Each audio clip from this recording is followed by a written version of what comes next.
Good morning बच्चों, सबको प्रणाम, सबको नमस्कार। और बच्चों, कल हम लोगों ने पढ़ा था अलंकार। अलंकार जो भाषा को, काव्य को सजाए। अलंकार में भी बच्चों हम लोगों ने कल शब्दालंकार पढ़ा था। और शब्दालंकार में आपको मैंने आयशा अर्थात अ से मैंने अनुप्रास बताया था, या से हम लोगों ने यमक पढ़ा था और शाह से हम लोगों ने श्लेष पढ़ा था। तो शब्द अलंकार पूर्ण हो गया था। आज हम लोग चलते हैं दूसरे सोपान पर, दूसरी बात पर, अर्थालंकार। बच्चों ध्यान दीजिएगा, अर्थालंकार अर्थ धन अलंकार। जो अलंकार शब्द पर नहीं वरन अर्थ पर आधारित होते हैं। ध्यान दीजिएगा बच्चों, वे अलंकार जो शब्द पर नहीं अर्थ पर आधारित होते हैं। अर्थ पर आधारित होते हैं अर्थात शब्द के स्थान पर उनका पर्याय अर्थ भी यदि रख दिया जाए तो भी अलंकार पूर्ण हो जाते हैं।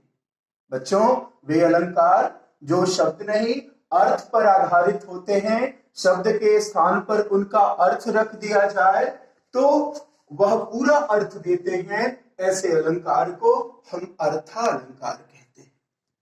आपके पाठ्यक्रम में अर्थालंकार में बच्चों कई अलंकार हैं और इन कई अलंकारों में से आज हम आप सबके समक्ष उपमा, रूपक और उत्प्रेक्ष तीन अलंकार बच्चों ले रहे हैं। आइए उपमा की बात की जाए। बड़ा सुंदर सा, बड़ा खूबसूरत अलंकार है बच्चों उपमा। उप का अर्थ होता है निकट, समीप, पास, और मां का अर्थ होता है तुलना। कोई भी दो वस्तु जो अपने गुणों में पूरी तरह विपरीत हो, उन्हें निकट रखकर किसी एक गुण के आधार पर उनकी तुलना की जाए, वहां उपमा अलंकार होता है। अर्थात जहां एक वस्तु, पहली वस्तु को हम उपमेय कहेंगे और उस वस्तु की तुलना दूसरी वस्तु से हो रही है, उस वस्तु को हम उपमान कहेंगे। तो उपमेय की तुलना उपमान से जब की जाती है तो उपमा अलंकार होता है। ध्यान देंगे बच्चों, उपमा अलंकार में दोनों वस्तुएं पूरी तरह से विपरीत गुण वाली होंगी, भिन्न भिन्न गुणों वाली होंगी, केवल उनके मध्य एक गुण समान होंगे। उपमा अलंकार को पहचानने का बच्चों सबसे अच्छा तरीका है, सबसे अच्छी विधि है, आपको उस अलंकार में स, सी, से अवश्य मिलेगा। देखें बच्चों उदाहरण, हरिपद कोमल कमल से। हरिपद कोमल कमल से भगवान श्री हरि अर्थात विष्णु, विष्णु के पैरों की कोमलता की तुलना कमल से की गई। कहां भगवान विष्णु के पैर और कहां कमल का पुष्प, दोनों विपरीत भाव वाले हैं, मगर उनके बीच में एक गुण की समानता है। भगवान श्री हरि विष्णु के पैरों में वह कोमलता है जो कमल के पुष्प में है। अर्थात कोमलता के आधार पर दोनों की तुलना की गई है और तुलना के शब्द से आया है, अर्थात बच्चों उपमा अलंकार है। हम आगे चलते हैं बच्चों, दूसरा अलंकार आता है रूपक। आप कहें तो साहित्य, दुनिया के किसी भी साहित्य में और हमारी मातृभाषा हिंदी साहित्य में सबसे खूबसूरत, सबसे लावण्यमय, सबसे सुंदर अलंकार अगर किसी को मानते हैं तो वह रूपक अलंकार है।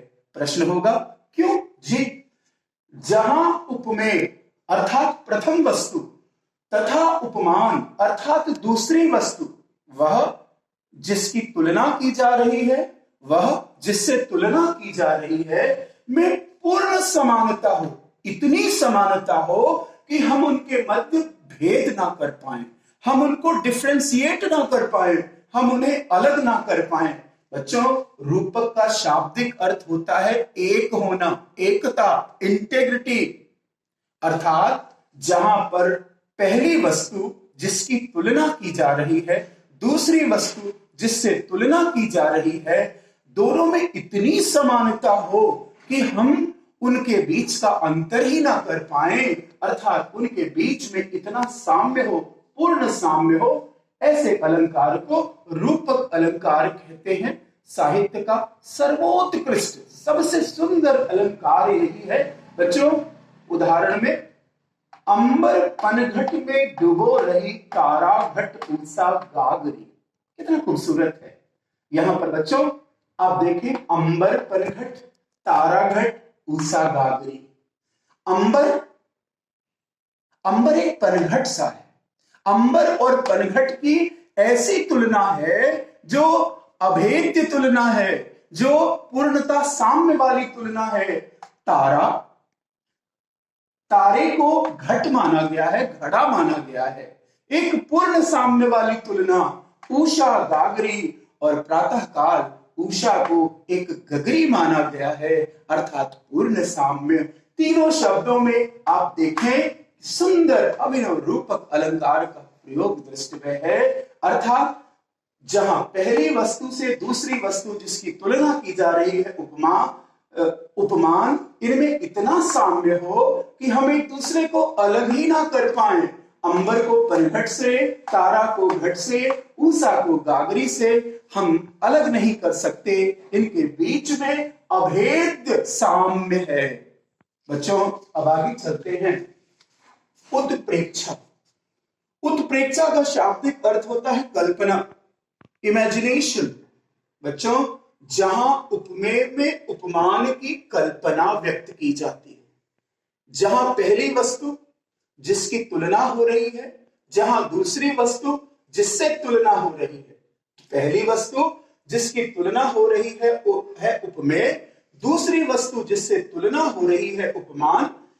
एक दूसरे की इतनी कल्पना कर दी जाए कि बच्चों उनके बीच में कल्पना अथवा संभावना पूर्ण व्यक्त हो जाए। बच्चों एक बार इसको समझिए, आप पुनः समझिए कि तुलना की जाने वाली दोनों वस्तुओं के मध्य एक दूसरे के होने की कल्पना या संभावना यदि व्यक्त कर दी जाए तो ऐसा अलंकार उत्प्रेक्षा अलंकार कहलाता है। आइए उदाहरण में बिहारी लाल जी के दोहे आपने पढ़े ही होंगे, उसका एक सुंदर सा यहां पर आपके समक्ष यहां पर देखे एक पद है। सोहत ओढ़े पीत पटु श्याम सलोने गात, मनो मनो नीलमणि सैल पर आतप पर्यो प्रभात। बच्चों क्या है, भगवान श्री कृष्ण, भगवान श्री कृष्ण के शरीर पर पीत पीला पटु वस्त्र ऐसे सुंदर लग रहा है, सुशोभित हो रहा है उनके सलोने, उनके सुंदर गात शरीर पर मानो मानो ऐसा लगता है, कल्पना की गई है। उत्प्रेक्षा अलंकार, मानो नील पर्वत पर, नीलमणि पर्वत पर प्रातःकालीन की धूप, स्वर्णिम धूप, पीली धूप पड़ रही हो, अर्थात नीले वस्त्र, नीलमणि ये पर्वत और भगवान श्री कृष्ण के पीले वस्त्र के एक दूसरे में खो जाने की कल्पना है, संभावना है।